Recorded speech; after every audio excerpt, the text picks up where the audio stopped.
Ďakuješ. Nemôžem to od teba prijať. Prečo? Si príliš hrdý? Bože môj, nie. Svoju hrdosť nemám od sprchovania v 7. triede. Nie, ak si zoberiem od teba peniaze, zmení to naše priateľstvo. A to nechcem. Chcem byť tvoj priateľ a nie príživník. Nemyslíš si, že je na to neskoro? Dovoľ mi aspoň ilúziu sebaúcty. Pomohlo by, keby som od teba žiadal nájomné?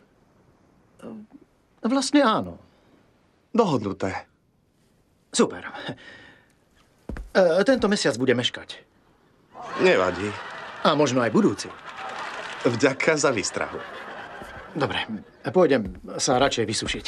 Ellen. Áno? Si skvelý chlap. Vážne? Veľa ľudí hovorí, že sú moji priatelia, ale len ty si priateľ. No, ďakujem. Len pre zaujímavosť.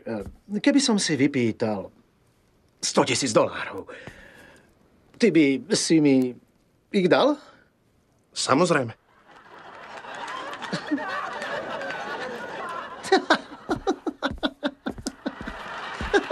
Kam ideš? Späť do oceánu.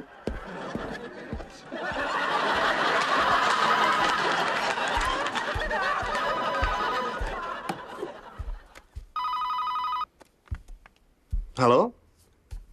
Ahoj, Jake. Nie, tvoj otec je momentálne zanepráznený. Čo sa deje? Aha, použil si tie nalietané míle? Skvelé, kde si?